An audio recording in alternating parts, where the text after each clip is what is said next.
looks around for other males, making sure to push any young males out. A lion usually can only hold on to a pride in territory for 2 to 5 years. It's a constant battle.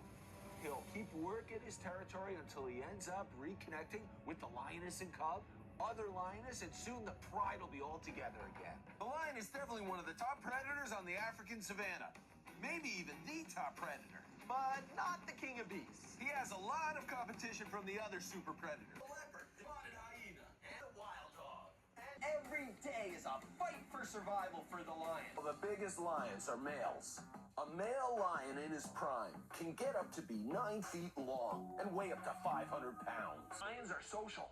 Lions live in prides. The pride is a unique family group made up of females, offspring, and 1 or 2 males. Lions in Africa live in groups. Males and females are powerful, muscular cats with rounded heads and ears.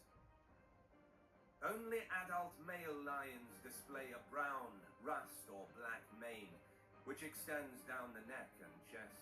Males have dark tail tufts, which conceal tailbone spurs in some specimens. Diet. Lions are hypercarnivores, which means their diet consists of more than 70% meat.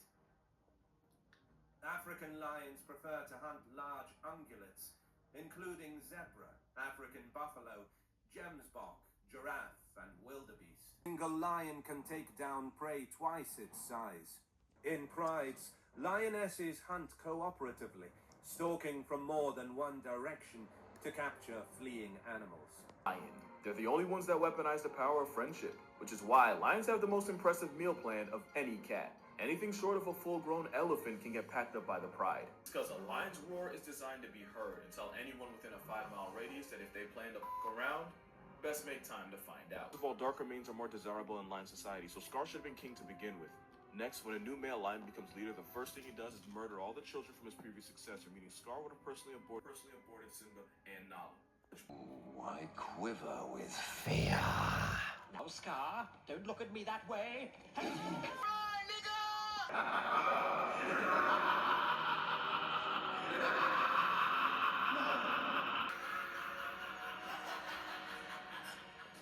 Damn crackers, laid all these.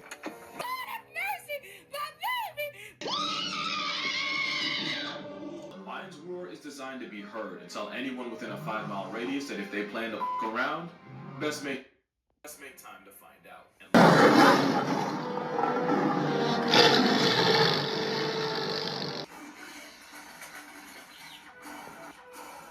So the tiger is one impressive big cat. Doubt about it. Another big cat that matches up in terms of size and power is the mighty lion. How do they compare? The tiger, the lion.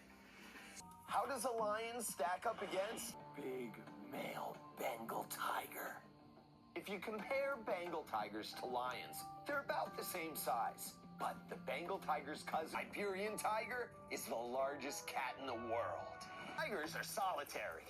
Tigers have a different lifestyle. Mother tiger and 2 cubs. Like lions who live in prides, tigers live alone. Except in the case of a mother with her cubs. Tiger is like the Chuck Norris of cats, because some of the facts about them, you'd swear they were a cryptid if they weren't on camera. Facts like their legs being so built, tigers can stand even after they fully pass tense. Or that the infrasound in their roar can temporarily paralyze prey. Skin deep. And out of all cats, tigers have by far the highest human body count. And that's mostly because of how close they live to humans. And I don't just mean in India. More tigers in America than in the rest of the world combined. This one's in Everyone comes to Peace Rock, so many smells to catch up on. Would win in a fight. Given the tiger's slight advantages in size, strength, and weaponry, you might expect the Bengal tiger to have the upper hand. Indeed, many experts and historical records suggest that tigers often win these interspecies fights. For instance, back in ancient Rome, when African lions and Bengal tigers were pitted against each other in the Colosseum for sport, the tiger was usually victorious, killing the lion more often than not. Fast forward to the 19th century, and we have a famous real-world match in India. The Maharaja of Baroda arranged a fight specifically lion imported from North Africa and a Bengal tiger. The stakes duel lasted a long time, with both cats sustaining injuries. The Barbary lion fought bravely. At one point, the tiger even retreated momentarily. But in the end, the tiger's ferocity won out. The Barbary, in the end, the lion succumbed to its injuries and died, and the Maharaja had to concede a hefty bet. Based on the and evidence, we lean toward the Bengal tiger as the probable winner in a fight against the Barbary lion. It's just a bit bigger, a bit stronger, and has a killer strategy that has proven effective. But it's not a guaranteed victory. The Barbary lion would put up an incredible fight, and with one well-placed blow, it could turn the tables. New male lion becomes leader. The first thing he does is murder all the children from his previous successor, meaning Scar would have personally aborted Simba and Nala. Why quiver with fear? Now, Scar, don't look at me that way. Lions have the most impressive meal plan of any cat. Anything short of a full-grown elephant can get packed up by the pride. It's because a lion's roar is designed to be heard and tell anyone within a 5-mile radius that if they plan to fuck around, best make time to find out. First of all, darker manes are more desirable in lion society, so Scar should have been king to begin with. Next, when a new male lion becomes leader, the first thing he does is murder all the children from his previous successor, meaning Scar would have personally aborted Simba and Nala. Why quiver with fear? Now, Scar, don't look at me that way.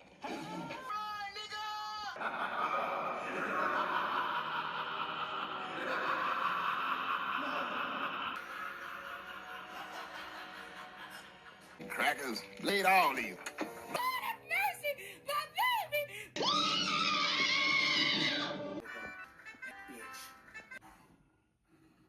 I will beat your ass. Maybe one day we'll find out. You better hope that day never comes.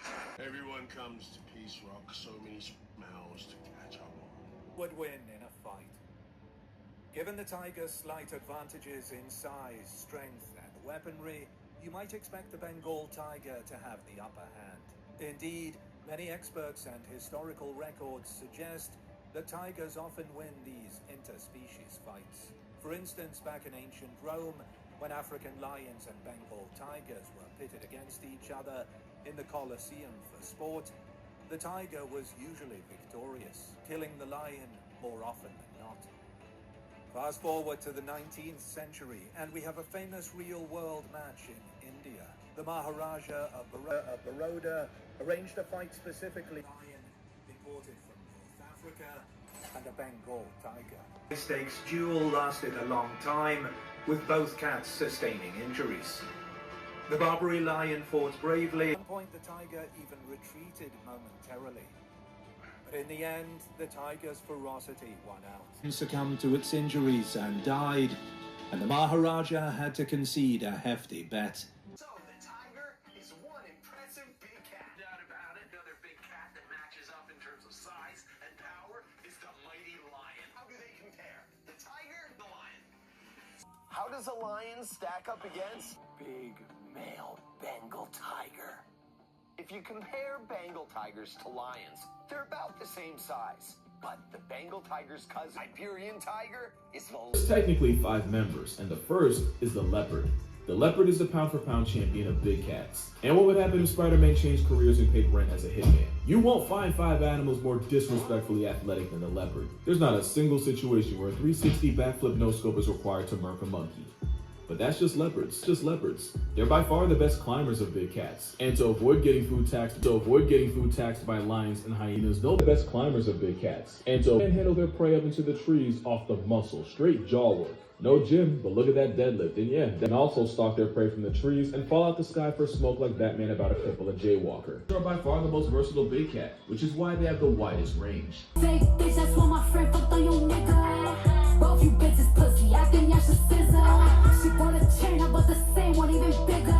She throwing shots, that's how I know I got a trigger. I don't speak dog ho, I don't care what no bitch say. I say on her mind, I got condos in that bitch head. She said she don't fuck with me, who said that you can't hold? That nigga munching. Neighborhood essay. Hey cuz, what you doing on my block? This crip territory. Don't pussy ass last time, this is my block. Get off it. Jarking up the wrong tree, got the game, bitch. West side 60, shit, I might got killed. West side 60, shit, I might got killed.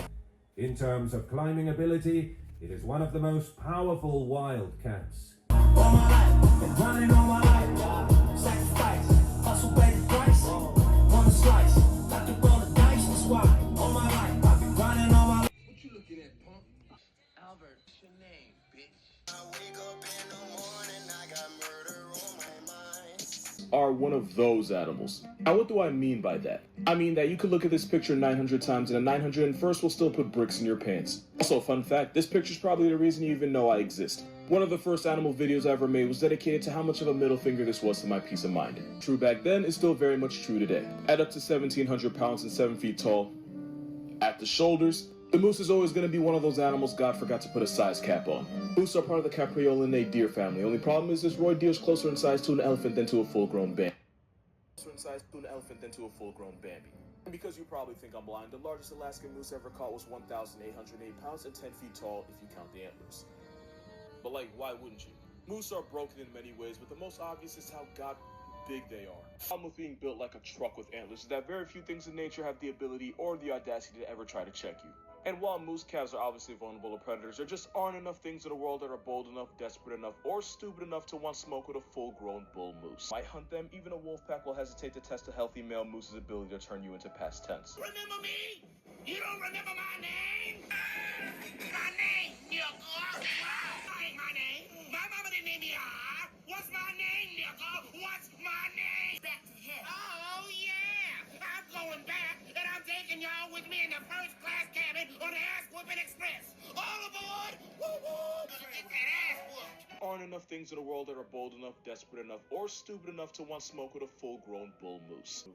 In some places, grizzly bears have been known to murk adult moose, but when the only thing in your area code that has even a chance of humbling you is literally one of the largest predators on the planet, that is a problem. And if you're 10 feet tall, pushing 2,000 pounds, wearing tree branches for a hat, a bear isn't going to try you unless it's its last possible option. Which is why one of the biggest threats to a healthy, full-grown, aggressive bull moose is an even bigger, aggressive bull moose. And that's because in what I can only describe as a dick move from nature, the same antlers that help it get laid are often what gets it laid to rest. Some males will get their antlers locked together, and that's basically a death sentence. Those two moose that are stuck together and can't break free will either starve to death, die of exhaustion, or a lucky bear will find them and take the 2 for 1. Speaking of lakes, moose can swim. Because of course they can. I don't know who told them, but moose somehow figured out there's a good amount of food in lakes, so they'll dive up to 20 feet down to feed on the aquatic plants and vegetation at the lake bottom. As better swimmers than me, it's really not uncommon to see a moose swimming in an inlet connected to the sea or phelpsing between islands as they search for food. And at this point, you probably know exactly what direction this video is about to go in. We're sick. And due to the generational trauma of being constantly hunted, moose are naturally wary, which makes them much more likely to attack unprovoked. It gets worse when people forget that they only have one chance at life and attempt to waste it by feeding a moose. This often leads not just moose but wild animals in general to associate humans with food, and with association comes expectations. For those of you that don't know what rut is when male animals like camel or deer experience a surge in testosterone, which causes them to become more aggressive and more interested in mating. And for those of you that already know what rut is, I know how you know. I know how you know. And for moose, this surge in testosterone turns them into 10-foot frat boys on spring break, and sometimes they cause just as much damage. Every year in America and Canada, people visit the emergency room because they got too close to a moose, and that moose decided to play hopscotch on their back. So moose drop their antlers every year but grow them back in the spring because they use them to flex for females. And at first, the antlers grow inside this soft skin with tiny hairs called velvet. But eventually, the moose has a surge of testosterone where they basically become 7-foot frat boys on spring break. That's when the velvet sheds and the bones of the antlers harden. The velvet stays on the antlers for about 3 to 4 months until the moose rubs up against trees and bushes to remove them. Which is why they look like they bundied somebody. If a hate crime as this looks like, it doesn't hurt the moose at all, and it's a lot like snakes shedding their skin. If anything, it's more like an annoying itch. Also, when a bull moose wants to pull a female, they use cologne just like you and me. Except their version involves digging a pit, peeing into the pit, and then rubbing and splashing a golden pool all over their antlers the R. Kelly way. Clearly they know what they're doing because smelling liquid sunshine causes the female moose to ovulate because nature's just weird like that.